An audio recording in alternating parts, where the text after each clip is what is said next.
Hi, everybody. So today's Monday. That means it's time for family movie night.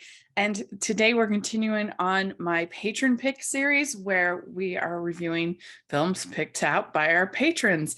And if you haven't had the chance to check it out, please take a look at the Patreon page and consider sponsoring the podcast and channel. I would really, really, really appreciate it. It helps us so much to be able to do what we do both at Hallmarkies Podcast and here at Rachel's Reviews.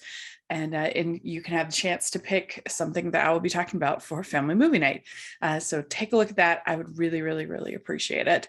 But today we're talking about one of my favorite movies and one of the best family films ever made, the classic Mary Poppins. And this was requested by patron Cynthia. So thank you so much, Cynthia, for giving me a chance and a reason to watch Mary Poppins again.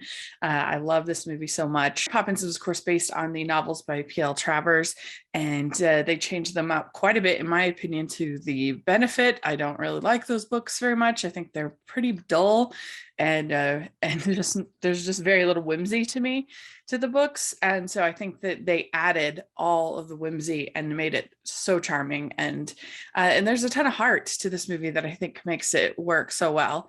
Of course, you have Mary Poppins coming in and helping the Banks family.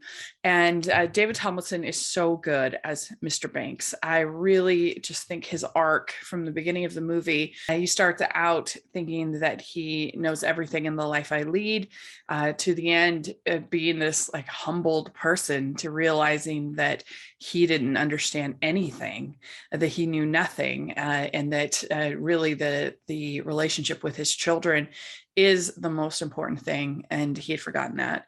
And I think it's the best. You have these sort of workaholic dad movies all over the place, and this is the gold standard, and I don't think it will ever be done better than in Mary Poppins.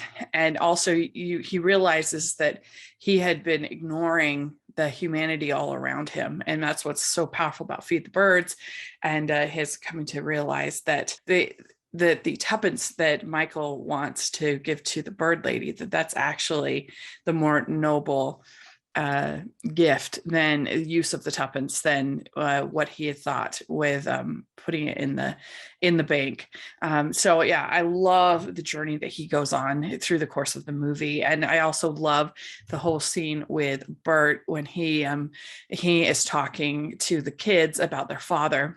Maybe it's your father that you should actually feel sorry for, the burden that he has every day, and how he has lost his ability to feel and connect with his children and just with the world in general.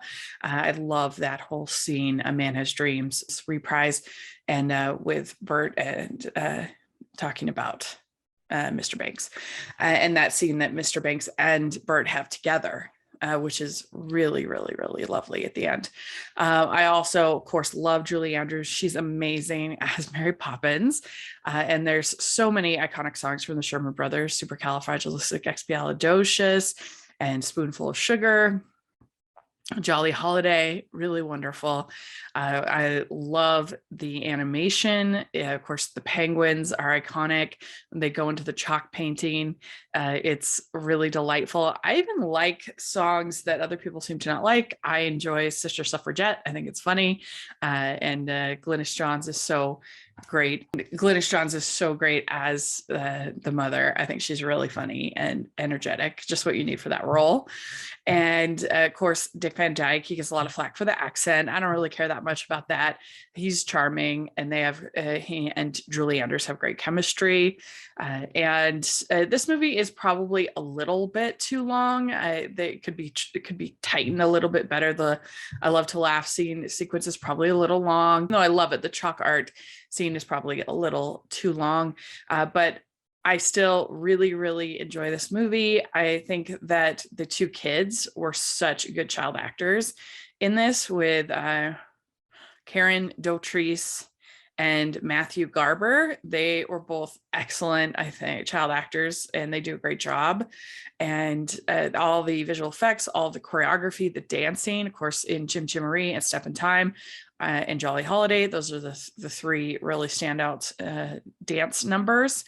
And the singing is all top notch, really good. And like you said, it has sort of a a heart to it that a lot of children's and family entertainment don't really have, where you see this evolution of this man going from where he thinks he knows everything about life and about the world and has it all figured out, and by the end he realizes he really knew nothing. That's a pretty strong character arc for Mr. Banks, and I think it's really great. So yeah, let me know what you think about Mary Poppins. I've talked a lot about Mary Poppins on this channel. Stanford and I did a whole podcast about it for Talking Disney, and I also reviewed it just as a separate video a while back, where we're talking about whether it should be preserved by the Library of Congress. So I have those reviews, and I'll put those in the notes so you can check them out as well. And thanks so much. And I also really love Mary Poppins Returns. I think it was such a lovely, wonderful follow-up to this film. So I would check that out as well. And again, let me know what you think. And please like this video. Please subscribe to the channel. I would really appreciate it. Please check out the Patron group and merch store. That would be amazing. And we can get hashtag Animation Junkie shirts at the merch store. And there's free shipping right now. So that's very exciting. And thanks so much, everybody. We'll talk to you later. Bye.